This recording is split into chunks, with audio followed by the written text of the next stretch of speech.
Welcome to Lecture 5 on Financial Math for Actuarial Science. It's been a long time, hasn't it? I haven't made one of these big 60 or so minute lectures in, well, it's been over 14 months here since the end of 2017. It's March 1st, 2019, if I've got my date correct today. And we are getting into Chapter 5 of Broadman's book, and I have the 7th edition here now, whereas last time I had the 6th edition. Chapter 5, Measuring the Rate of Return on an Investment, mostly focused on the concept of an internal rate of return, which is basically synonymous with a yield rate, but not just for bonds, but for other kinds of financial transactions as well. It also happens to correspond to Chapter 5 of the Theory of Interest by Stephen Kellison, which I got an old edition here, I think the 2nd edition from, I got this book about 15 years ago or so. You're going to want to be able to use a BA2 plus calculator. I've got an old calculator here as well. But I'm not going to show you how to use the calculator in this lecture. You are going to want to practice it on your own. I do have a bunch of problem-solving videos. I'll put some links to those in the description below, where I do show you how to use the details of this calculator for this kind of situation where you're trying to find IRRs, internal rates of return. So that's something to practice. I will show you how to use a spreadsheet for that in this lecture, but not calculator usage because it's not convenient with the screen and computer here. I will show you, as often, Mathematica usage. I know not everybody has Mathematica. If you don't have Mathematica, it's okay. You can just try to focus on the concepts. Don't focus too much on the Mathematica details. And this will be a very conceptual lecture. These longer lectures that I make are very conceptually focused, big ideas, both in writing and with graphs. I'm not really going to do a ton of calculations. You, if you feel like you want to understand the lecture as much as possible, should pause at various points and check the calculations, the results that I show you, okay? That's how you're going to get the most out of this.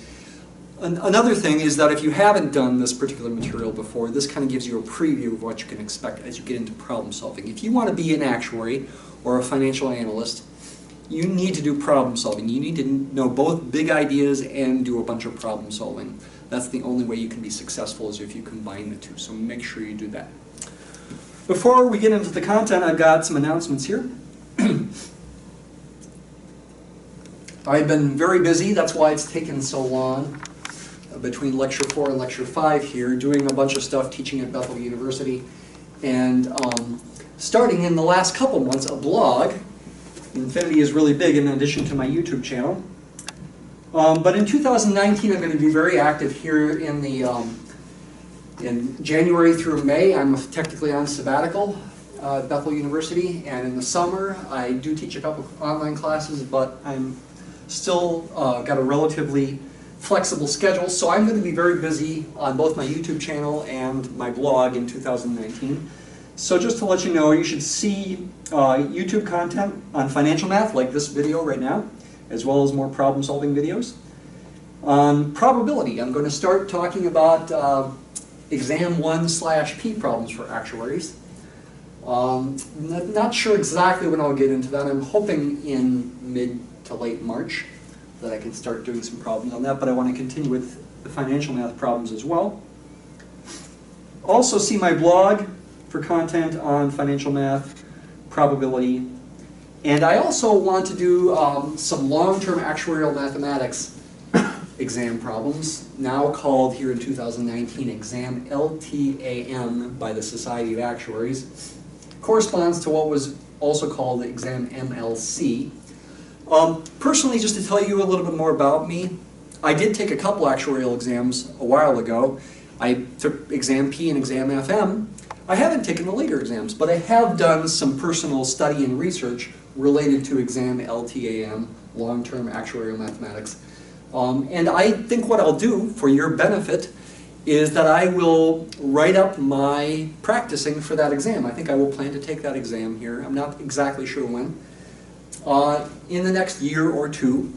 And I will study for it, and I will blog about it. I'll blog about my studying. I will blog about the problems that I solve to practice.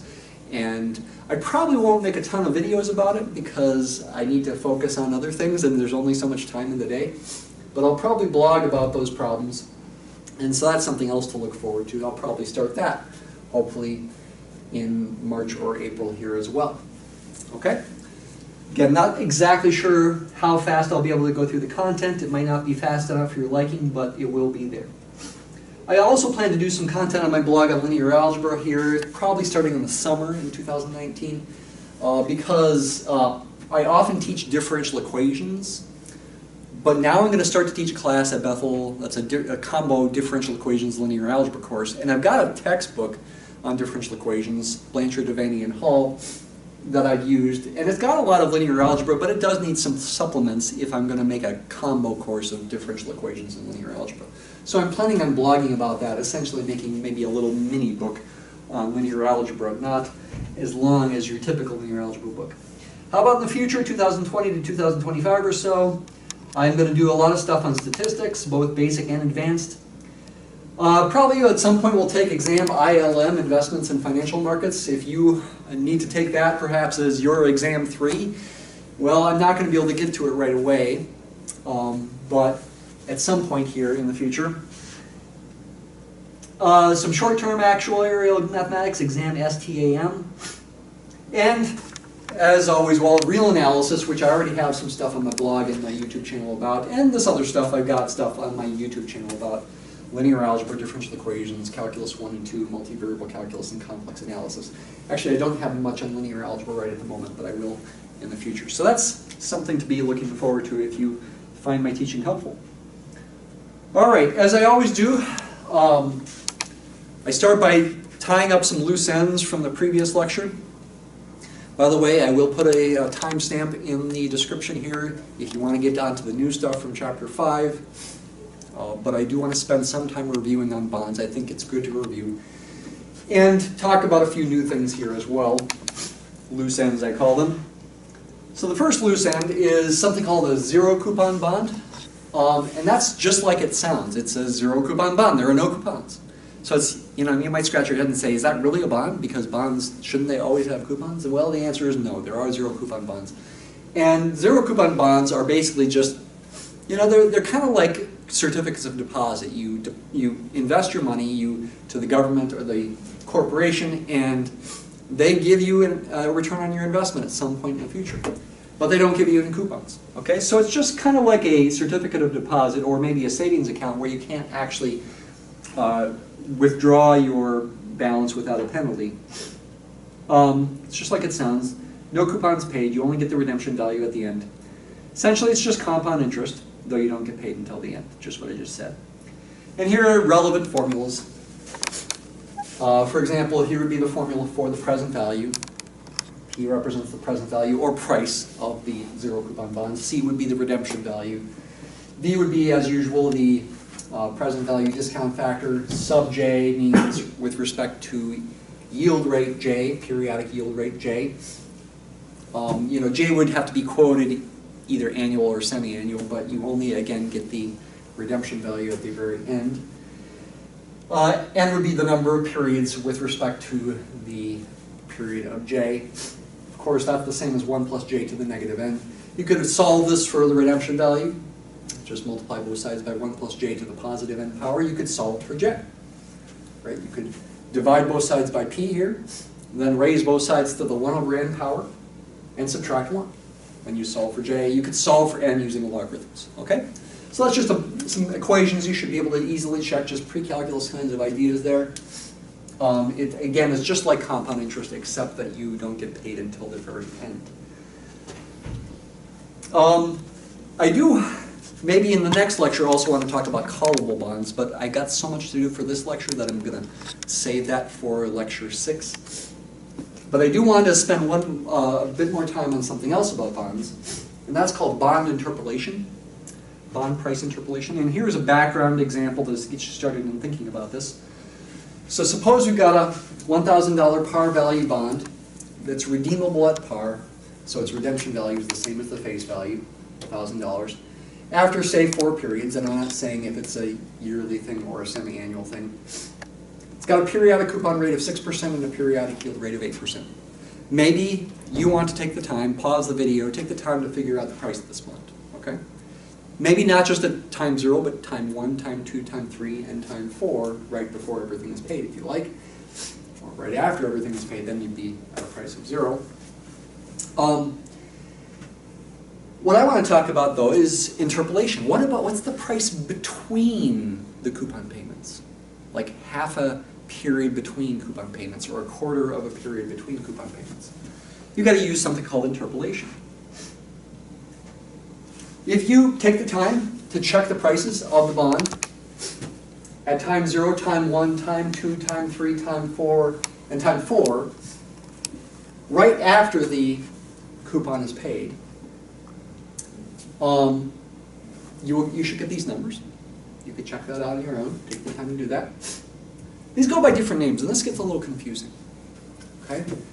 These are sometimes called book values. That's an accounting type terminology. They're also sometimes called market prices. In fact, that's what we're going to call them in Broverman's book. But you also see, if you look in the literature, they're also called clean prices. Kind of strange names. And, you know, if there are clean prices, does that mean there are dirty prices? And the answer is yes. We'll get to that. So it's kind of confusing. I should also say before we go on that the market price, as I just said here, is a little confusing. It's not necessarily going to be what the bond could sell for in the open market. So that's confusing. This is really just an accounting thing. It's not necessarily what you could sell it for. Okay? Market prices, true market prices, what you could sell it for in the open market depends on supply and demand. Depends on what current yield rates are. Okay, so don't be confused by that either. These clean prices are, again, like I said, assumed to be in place immediately after the coupon payments are made. We could also think about prices immediately before coupon payments are made. Although to find such prices, we would just have to add the coupon amount, which in this case is 1,000 times 6%, to each of these clean prices here that are after the coupon is paid. So for example, the price right before the first coupon is paid would be this number plus 60. Okay? But how should we think about the market/clean prices between the coupon dates? How should we think about it? The answer is there's no clear set way to do it, in short. However, there is a standard way that actuaries need to learn here, at least in 2019. Here are the mechanics, the methods. Numerous methods can be used to interpolate market/clean prices. The most common being three of them: the theoretical method, the semi-theoretical method, and the practical method. Those are the most common three kinds of methods.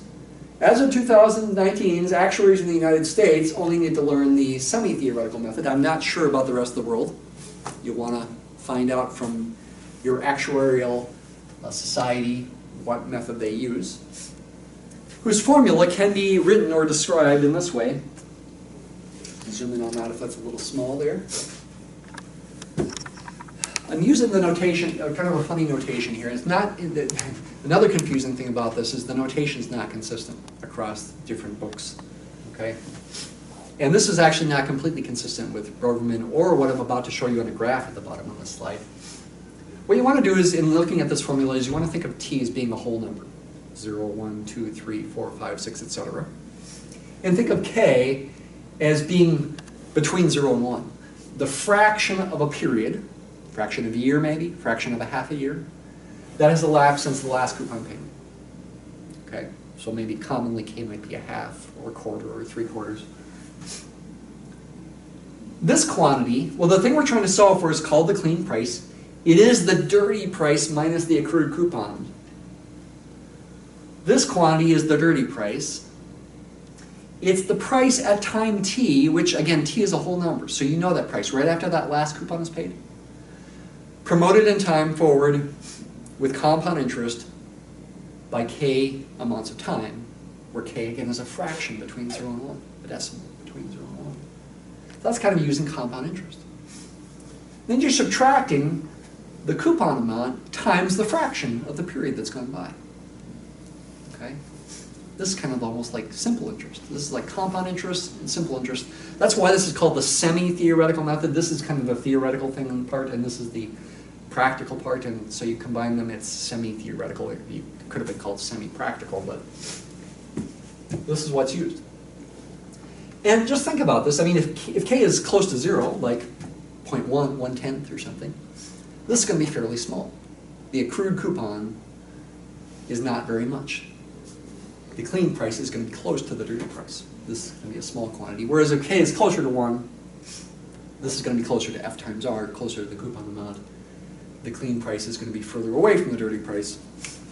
In a graph, basically what happens, zoom in over here, is that if this is the clean price, then your dirty price ends up looking like this. And the distance between those things is the accrued coupon. And we're assuming in this case with the semi-theoretical method that the accrued coupon is a linear function of k, this fraction. So the distance between these in the semi-theoretical method grows linearly. Okay? That's a real nutshell kind of thing that happens. I will say, however, that even though this is standard, it does have some strange side effects. For a bond bought at a discount, for example, it's possible, not saying it's likely, but it's possible for the price, according to this interpolation method, at time t plus k to be lower than the clean price at time t and time t plus 1. It's possible for the graph, come back over here, to do something like this. In between the whole number values of t. It's possible for the graph, come back to the screen now, to look like this more overall. This notation, by the way, is inconsistent. I agree with this notation here. Book value sub t. Here I'm thinking of t as being a continuous variable when I'm looking at this graph. To relate it to this, you'd want to think of t as being a whole number, like 5, and k as being, again, some fraction of a whole number, fraction between 0 and 1, like 0.4, for example. K would be this distance there, and the p sub t plus k would be the price at this point. But it's possible for the interpolation method to produce something like this. Okay, and in fact, I've got a whole 40-minute Mathematica video that I did. I'll probably put a link to that as well, where I show how this happens, and it's just weird, okay? Is it that big a deal? I don't think so, because with the prices, typically, we're talking about differences of cents here. Okay, you know, you can look at these are in dollars, say. So the differences between interpolation methods might be on the order of 10, 20, 30 cents. And again, it's just accounting in a sense, because it's not really what goes on in the open market anyway. So I don't think it's a real big deal. And it's a standard thing, but it does have some weird side effects that I think is worth realizing, worth knowing about. All right, now we are on to the main content. Internal rate of return, IRR for short, also known as the yield rate. If you see somebody talk about yield rates, they are really talking about internal rates of return, though oftentimes they're thinking about it in the context of a bond. IRRs apply to any kind of investment situation or any kind of financial transaction situation, in fact. You can talk about the internal rate of return. What is it? It is an interest rate. I guess I should have said an interest rate, or an ideally, comma, unique. We would hope it would be unique, is what I'm trying to say there. Little secret though, it won't always be. Interest rate at which the present value of inflows, cash inflows, equals the present value of the outflows for a party in a financial transaction occurring over time. So what we're going to assume to set this up is we've got some moments in time. T sub 0 is going to be time 0, because why would you use any other starting time? T sub 1, T sub 2, up through T sub n. Oftentimes, depending on the units you choose, T sub 1 will be 1, T sub 2 will be 2, T sub 3 will be 3, T sub n will be n. That's often the case, but it doesn't have to be. And so we allow for a little bit more generality here. Using Broverman's notation, though, again, the notation here is consistent and inconsistent with different books. a.k.a. is going to be the non-negative, greater than or equal to 0, inflow at time tk. So if you're imagining you as being the person who's the party in the transaction, inflow would be money coming to you. And bk is going to be the non-negative outflow, money going away from you at time tk as well. It's very possible many of the AKs and BKs could be 0. Or it's possible and even likely maybe that when AK is non-zero that BK is 0 and vice versa. Okay, just realize that as well. We are in Broverman's notation thinking of both of these as non-negative quantities greater than or equal to 0. And we seek a periodic an effective periodic interest rate I, that's going to be our internal rate of return, that gives the equation of value of the present values to be true. Right? These are your present values, right? A0 and B0 are both at time 0, so they do not get discounted. A1 and B1 occur at time T1, so you need to multiply them by 1 plus I to the negative T1 in both cases to discount them back to time 0. A2 and B2 are at time T2. Discount them back to 0 by multiplying them by 1 plus I to the negative T2, etc. Okay, so your basic kind of equation of value. Which, if you're to this point, pretty obviously you could rearrange with 0 on one side by, say, subtracting all these terms from the right side over to here, and then grouping common powers of 1 plus I. That's what I do in the next slide here. Let CK be the net inflow, positive or negative, or 0, I guess I should have said.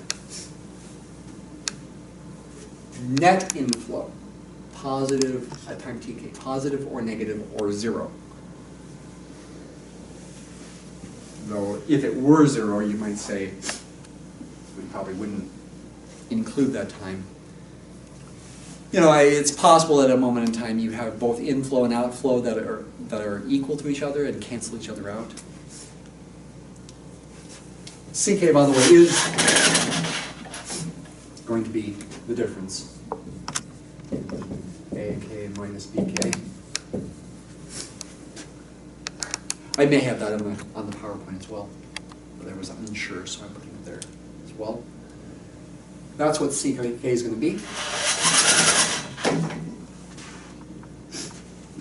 And now we seek a effective periodic interest rate for which the sum of the present values of the CK is equal to 0. And we can use our V notation as well, or V sub I if you want to be more precise about it, where V sub I is 1 plus I to the negative 1. Right? Your present value discount factor depends on I. Where does that equal 0? What value of I that will make that equal to 0? I hope you have enough mathematical intuition. You should have enough mathematical intuition to realize there could be more than one answer here for I. So even though we hope to have a unique answer, in fact there won't be. In fact, you might even realize that some answers could be complex numbers. Yikes, what? How can we financially interpret such a thing? Well, in a nutshell, you hope in most situations there's a value of I that's easiest to interpret financially, and you pick that one. Though that's not always the case either. So it's not a perfect system. I don't think you could come up with a perfect system. We will, in lecture 6, we will talk about other methods related to this, money-weighted and time-weighted rates of return, that also have their advantages and disadvantages. It's not a perfect system. You just hope there's a reasonable answer that's reasonable to interpret. If you multiply both sides by 1 plus I to the m power, for any m, though most commonly m would be n, which would be maybe Tn. In fact, most commonly, again, like I mentioned a few minutes ago, Tk would equal k for each k. Then you can think of it in terms of future values, accumulative values.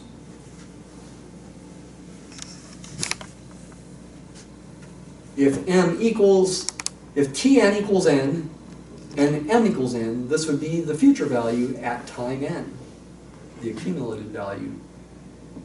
I, the internal rate of return, makes this equation true as well. But it works for any m. Even fractional values of m, even irrational values of m, though hardly anybody would ever do such a thing. Again, in the most common case, m equals n equals Tn, and Tk equals k. This is really going to be a nth degree polynomial in I.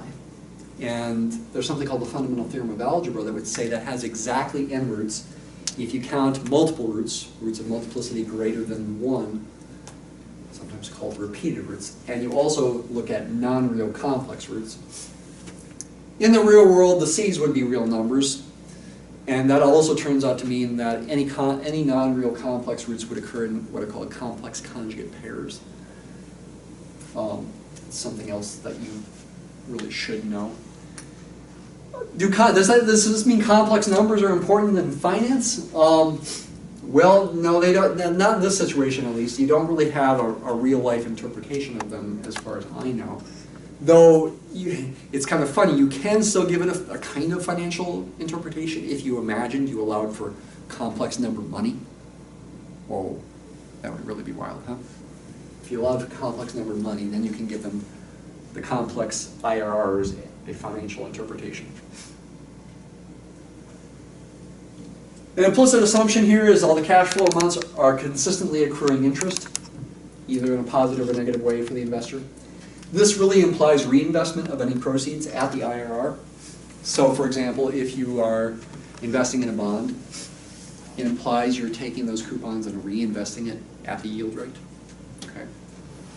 Which may or may not be true in real life, but as far as I being a true internal rate of return, it's making that assumption. If you don't actually reinvest those coupons, then your true internal rate of return might be smaller. Okay, you with me? I'm going to go into some examples here. And the examples, again, the calculations, I'm just going to tell you the results of the calculations. We want to focus more on the big picture ideas with some graphs. And I got some really cool graphs, I think, that you'll enjoy with Mathematica, especially. Example 1. Find the IRR for a situation where the cash flows are at times 0, 1, 2, and 3 and have net inflow amounts, these C's. Net means these could be negative, as some of them are. Negative 10, 11, negative 10, and 12. Okay, so somehow you've got some scheme, maybe I shouldn't call it a scheme, some investment going on, some financial transaction going on, where at time 0 you are giving $10, say. 1 year later you get $11 back. Another year later you pay $10, and at the end of the 3rd year you get $12.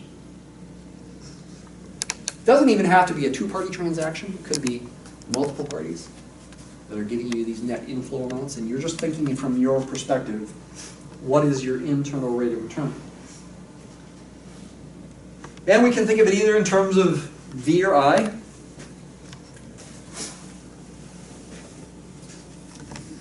So this would be a future value, a cumulative value equation of value. Solve it for I, it's definitely a cubic in I. It's a simpler cubic in 1 plus I, which later on I'm going to call a growth factor, GF I'm going to call it. That's my notation, it's not standard. Then you can expand this out. There actually is a formula that allows you to solve cubics in general without technology, although to approximate you'd have to use technology anyway. So it's something where you want to use technology anyway. This is your present value in terms of V, the present value discount factor, that's also a cubic.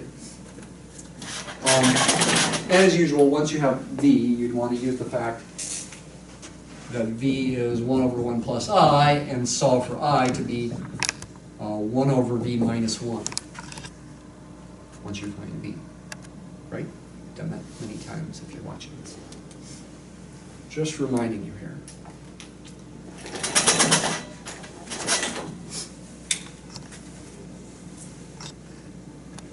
If you solve these, here's what you'll get. You should try that on your own. Use your technology. Use your calculator. If you're using a financial, you could use this a graphing calculator to solve for these. If you're using a financial calculator, you can plug in these cash flows into the cash flow worksheet and use your IRR financial function to solve for this. Again, there's going to be links in the description below to some of my videos where I do that. I show you how to use a calculator. These are one root of each equation that are related by the equation that I just covered there. This is a reasonable IRR. Now, again, this is going to have two other roots that could be complex numbers. But it seems more reasonable, if that's the case, to choose that one, an I value just barely bigger than 0, as the true IRR, you might say. Here's some graphs you can make for the situation. Again, do the Mathematica shortly here and look at these graphs in Mathematica and look at some other graphs. I could graph this cubic, the present value cubic, as a function of V, the present value discount factor. I could graph this cubic, the future value, as a function of I, the IRR. Well, okay, I shouldn't call it an IRR here. I should call it, in this graph, I should call it an arbitrary interest rate. The true IRR is the root. That's the IRR. This black dot here has a first coordinate equal to the IRR. And this black dot has a first coordinate equal to the corresponding present value discount factor for the IRR. It's 0.87 or so. And these are graphs of cubics. If I graph them over a wider window, you'd see a cubic kind of look to it. You know, this one would be like this down here and go up and be like that. And this one here probably does something like this over here. Okay, but this is the relevant part for practical situations. Let's now look first at a spreadsheet, and then at Mathematica. Add some things here. Here's Mathematica, but let's look at a spreadsheet here. So we're looking at example 1. Can you use a spreadsheet to compute an IRR? The answer is yes. Use this spreadsheet function equals IRR. Zoom in there maybe. A little tough to see here. IRR, and then in the input you put the values, and a guess is what that says. That's really hard to see. Kind of like with calculators, with roots of calculators, you have to give it a guess. What should you guess? Maybe 0.1. That might be a typical thing to guess. But I can highlight these values and then put comma 0.1. And there's our IRR as a percent to the nearest whole percent. We want more decimals. You can see we've got a match, 14.3342%. Just like I see here, 0.143342.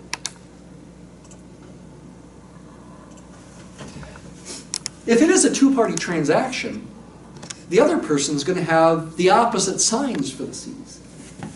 If your C's are -10, +11, -10, +12, that other party is going to have C's that are +10, -11, +10, -12.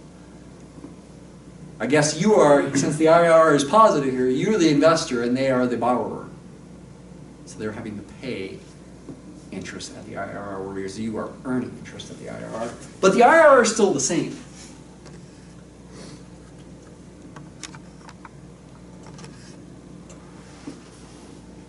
Still get the same answer. Okay.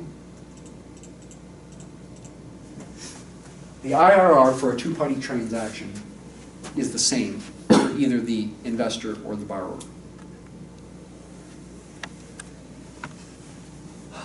That should make sense graphically too, if you think, and then formulaically, if you think about the functions that we're graphing here. Here's the graph that was in the PowerPoint. If you switch the signs of all the terms, you're effectively replacing V by -V and I by -I. And graphically, that's going to reflect these graphs across the horizontal axis. this graph, for example, this piece is going to get reflected down here, and this piece will get reflected up to here. The root's still going to be the same, though. The IRR is still the same.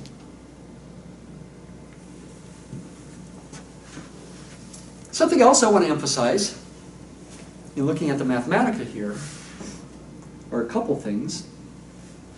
I want to emphasize that, you know, it's kind of funny. You could think of these present value and future value functions as functions of either I or V. And I guess if you think of them as a function of I versus a function of V, I guess they're different functions and they'd have different graphs. I thought it'd be cool to use Mathematica to help us see that. To see a connection between them. And in fact, what I'm going to do here is I'm going to make an animation that connects P of V to F of I, connects this red graph to this blue graph in kind of a cool way you're going to see here. Those dots are not exactly at the same point, but they are related to each other. For this value of I, V would be 1 over 1 plus I. And for this value of V, I would be 1 over V minus 1, just like it wrote on the board. So this is kind of a cool little animation that is just one way to visualize this, but I thought it was fun. Oh, where's my cursor? I lost my cursor. There it is. Okay. This is an animation with manipulated Mathematica. What is lambda? Don't worry, it's just an animation parameter. It's just the standard letter I use for an animation parameter. It doesn't have any financial meaning. It's just going to allow us to transform one graph into the other. And I tried to have some fun with this. You can see by changing the color gradually from red to blue.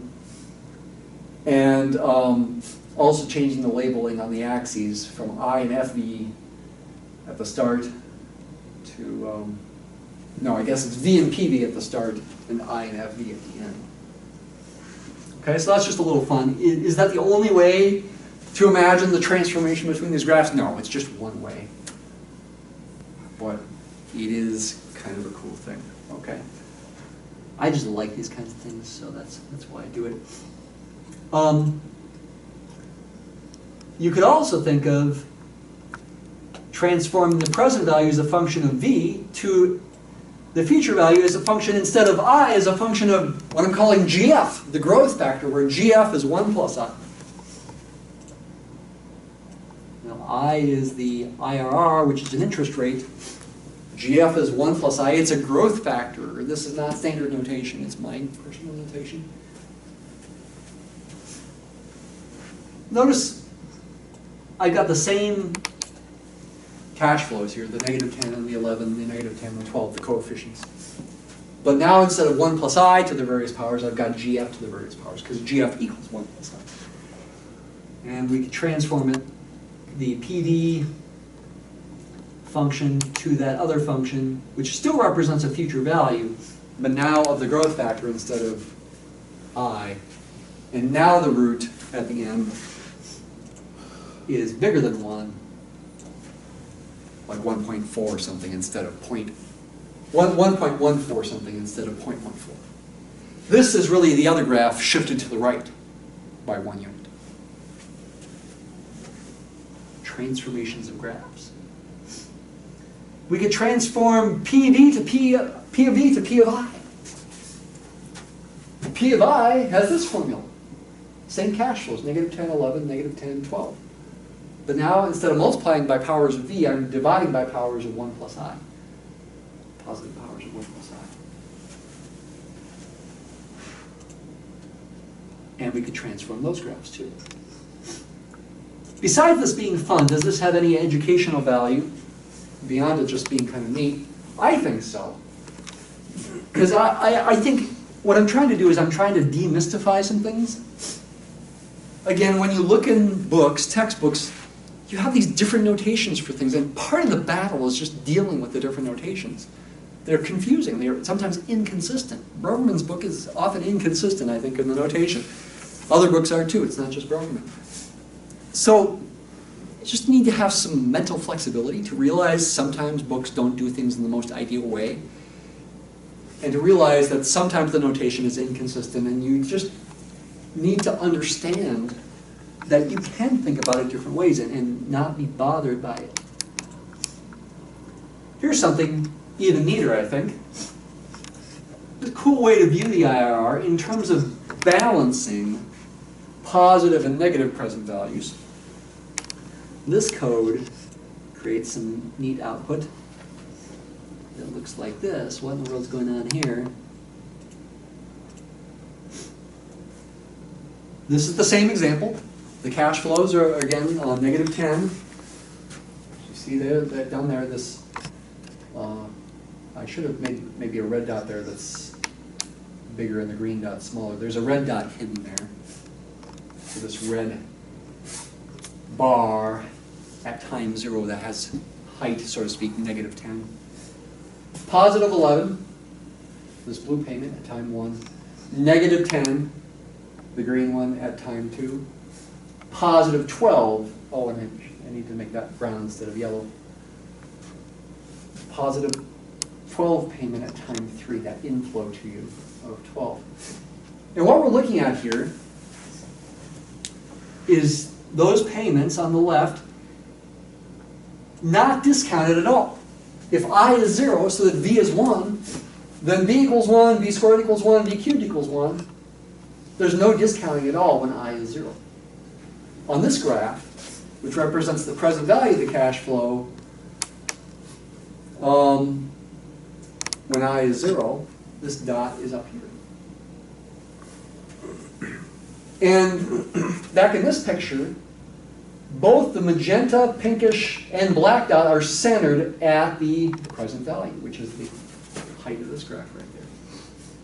And it really is the sum of the height of the yellow dot, which I should have colored brown, height of the blue dot, the height of the green dot, and the height of the red dot, which is, again, the same spot there. Those add to this number that's approximately 3. But watch what happens as I increase I. That means I decrease V, and I can see the values of V and V squared and V cubed change. And I've colored them in such a way that, for example, with the original payment of 11 at time 1, if I is 0.062, zoom in to, if you can see that there, 6.2%, then the present value of that payment at time 0 would be about 94% of the original value, the nominal value.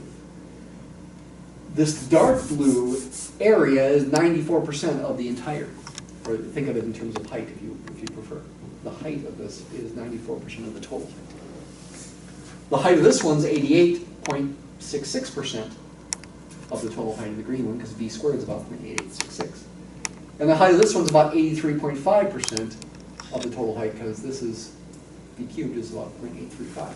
And you see the sum of these second coordinates of these dots here adding up to something a little smaller, a little closer to 0. We're getting closer to the intercept over here. We're getting closer to the IRR. What was the IRR? It was about 0.143, I think. Somewhere real close to here.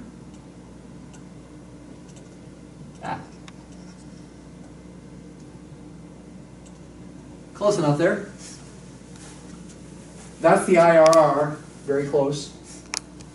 This dot's very close to being on the horizontal axis at the intercept. This dot's very close to being at 0. These second coordinates are very close to adding up to 0. And if I want to confirm that more clearly, this zoom feature will zoom in toward the black dot there on the left to see if we really are at 0 or not. We're just barely above 0 here. We're not quite at the IRR yet, but we're really close. I don't know, I think this is pretty cool. I had fun doing this. Let's go on to example 2. Something different happens in example 2. Though we can still think about similar things. This is an example where the IRR is, in some situations, both not unique, and in some situations has complex IRRs. And in fact, it's only going to be complex IRRs because it's going to be a quadratic. And in the case where it's a non-unique real IRR, both conceivably could be have financial implications. Consider these net cash flows occurring at times 0, 1, and 2. This is example 5.2 from Bergman's book. C0 is -1, C1 is 2.3, C2 is unspecified, arbitrary, I'm calling it C here. Though I'm going to consider a fairly limited range of values for C, because that's where the interesting stuff happens, the changes in what occurs in this kind of range.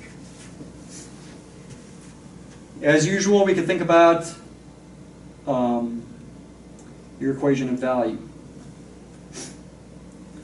The 4 IRRs that Bergman discusses are these particular ones. Okay. Let's describe graphically what's happening to understand what is going to happen as C increases. And also note algebraically that the general future value equation is this quadratic, which if you use the quadratic formula has these roots. Go down here to see this well. So there's your future value equation. This would be f of I. Use the quadratic formula. And then also don't forget to subtract 1 after using the quadratic formula to solve for I. Negative 2.3 comes from that coefficient, plus or minus 2.3 squared, same from that coefficient, minus 4. A, the coefficient of the quadratic term, is -1. C is really what I'm labeling C, which is arbitrary here, over 2A. Again, -1 to solve for I itself. This part of the fraction simplifies to 0.15. Plus or minus, maybe you might say because of the negative sign there really becomes minus plus, but it's not a big deal. The 0.5 is really 1/2. And then in the square root, it simplifies to 5.29 plus 4c. The two negative signs cancel. And that's going to give you one real root, one clear IRR, if c happens to be exactly -1.3225, when this thing under the square root is 0. If c is less than that, this thing under the square root is going to be negative. You're going to get complex number roots that are complex conjugate pairs and don't have a real world financial interpretation, though again, if we used complex number money, it would. That would be so much fun to use complex number money. And if c is bigger than that, then you're going to get two real roots. And if c is just barely bigger than this, like these three numbers, those two real roots are going to be close together and close to 15%. In fact, I'll just tell you the answer here, you can check it. Oh, where did I put the markers? Here we go. If c equals -1.32,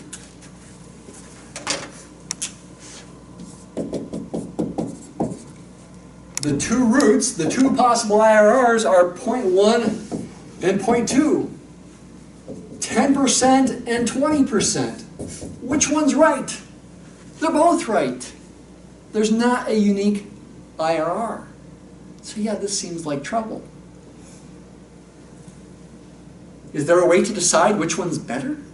Well, I think it just depends on your circumstances. Making decisions like this. They both have financial interpretations. Think about it this way. Let's look at the cash flows here. Use my calculator in case to help me not make a mistake. If you think of the initial cash flow of -1 is going out into some account. It's earning interest, say at a rate of 10%. I'd multiply it by 1.1 to find out what its value is at time 1, if I'm using 10%. And its value would be -1.1, which, since it was money you invested, that's actually good. That's a bigger negative number for you. But then at time 1, you get cash from this of 2.3, which is actually going to make your balance positive for you, which is now like you're borrowing money, actually. It's kind of like a line of credit account here. Negative 1.1 plus 2.3 is 1.2. And then if I multiply that by the interest rate, now you're owing more money. It becomes 1.32. Let me just double check that in my calculator. 1.2 times 1.1 is 1.32. And now that's the last cash flow in this case. We're dealing with negative 1.32. Subtract 1.32, you're back to a balance of 0. Okay? So I guess that in this situation, it is more like you are now the borrower instead of the lender here, because you are giving less money in the end, or you're giving away less money than you get. But anyway, the point is you get back to a balance of 0. 10% is a conceivable interest rate to think about here in this transaction. What about the 20%? Change this to a 1.2. This becomes a negative 1.2. Add 2.3, you're going to get 1.1 instead of 1.2. Multiply that by 1.2, you still get positive 1.32. And when you subtract 1.32, you still get back to 0. So they are both valid IRRs, financially. So it does make decision-making harder, I think, in that kind of situation. Graphically, what's going on here in example 2, again, we have these different functions here. I'll enter these here and you can see the answers, but I'm not going to talk about them.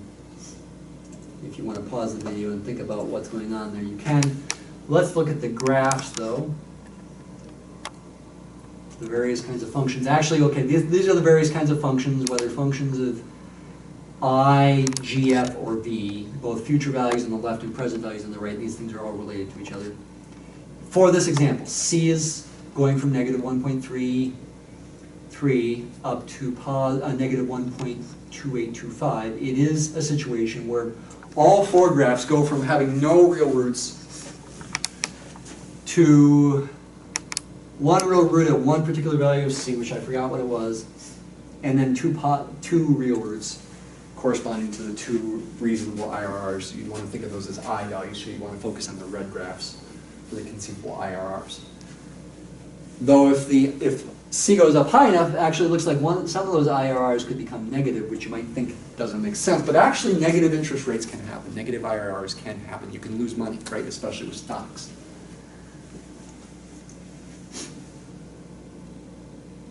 You can even graph the two real IRRs as functions of C.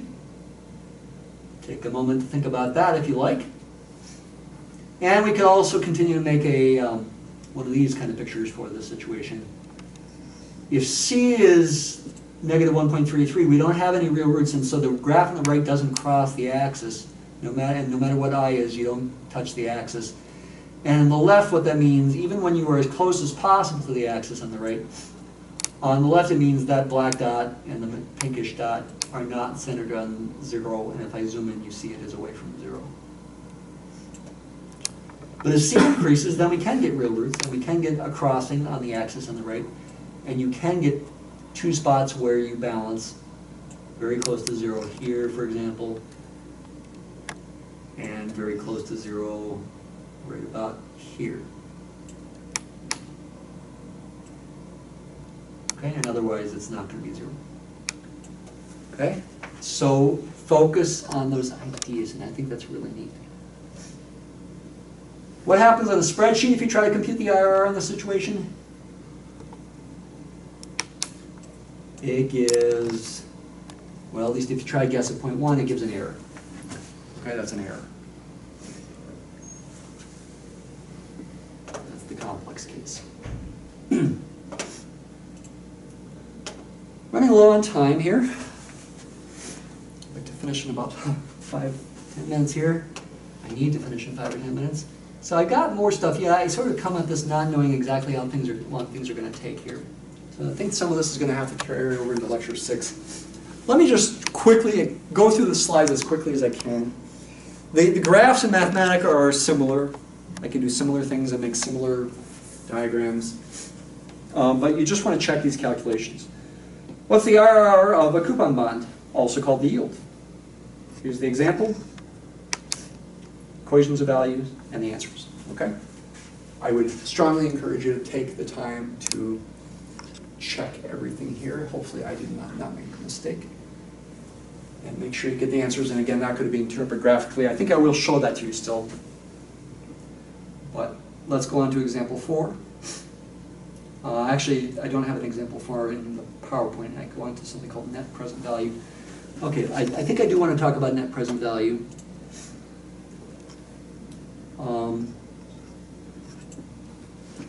I do want to just show you the graph that looks like this for the bond example.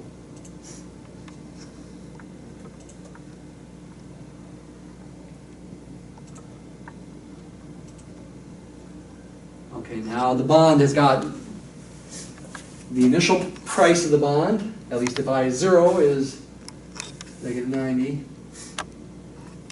These are the coupons of 10. And this last payment is 110. That's the coupon of 10 plus the redemption value of 100.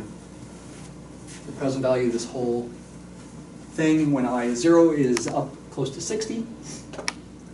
As I increases toward the yield rate, which is the IRR, now these things sum to 0. You know what's going on here intuitively? The main contributors to the present value of the cash flow are the price at the beginning at time 0 and the redemption amount plus the final coupon at time 5 in this case. Those are the two dots that are furthest from 0 here. These other dots are pretty close to 0, and I did take the time to make those not the same size so you can see them all. But there comes a point where I is big enough, V is small enough, so that this dot goes low enough to essentially make this dot go to 0. That's the idea there. Let's see if we can get really close to the IRR. Yield rate pretty close right about there. And if I zoom in, we should be pretty close to the origin there. Not quite, but pretty close. Okay. Just a few minutes talking about a couple other things, and then I will continue these things in the next lecture, hopefully in the next month or 2. Net present value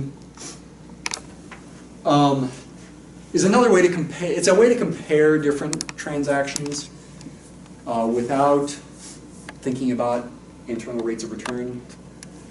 You have something called an interest preference rate, which they call I in general, but you could call it I0 to emphasize it's something specific.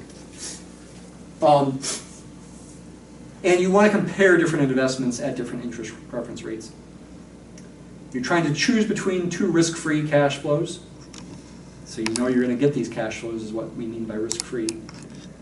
Represented symbolically as vectors, this is consistent with Broderman. The next notation I'm going to show you is not quite consistent, but the principle of what's called the net present value method is to choose between these two cash flows, choose the cash flow of these two with the larger net present value, which could be positive, negative, or 0, which is why they put the word net in there. Symbolically, we're comparing these two quantities. My notation differs with Broderman's. I think it's better to put the cash flow vectors as subscripts there and there. Broderman makes the i's the subscripts and puts the vectors in the parentheses. I think it makes more sense to do it this way. So these are just the two present values of these cash flows, and the question is which one's greater? And that would be the cash flow you would prefer. There are some complications that can happen with this method as well, but that in a nutshell it is. I should also say the relationship between these quantities could get reversed as I changes. It does depend on your interest preference rate. And I have an example of that, this example. So here are two cash flows that I made up. And it turns out you should check this, that this cash flow, this cash flow has a higher net present value when I is small. between 0 and 0.25. And this cash flow has a higher net present value, so it's preferable when I is bigger than 0.25. You can graph these net present value functions for both cash flows. One's red, one's blue. It's hard to tell much of a difference between them, except over here you can definitely see the red's higher than the blue, so that would be, the red one would be for C and the blue one would be for C prime. However, actually over here, though, it's hard to tell. The blue one's actually higher because if you graph the difference, you get a negative difference over there. The red minus the blue is negative because the blue is higher when I is between 0 and 0.25, and then the red minus the blue is positive when you're bigger than 0.25, which is not the intercept there, but instead is right about there is where they're equal, though you can't tell. Right? Let me just end with this slide. I don't want to talk about it, but you can certainly pause it and think about it. There is something called Descartes' rule of signs that can help you decide when you have a unique positive IRR. And so that can be a practical thing. It's a little known mathematical fact, I think, these days. 50 years ago, people knew more. It was taught in schools more often. Descartes' rule of signs about the number of positive real roots. It can also be modified to think about the number of negative real roots. Okay? Those are a couple of facts to realize, and thanks for watching this video.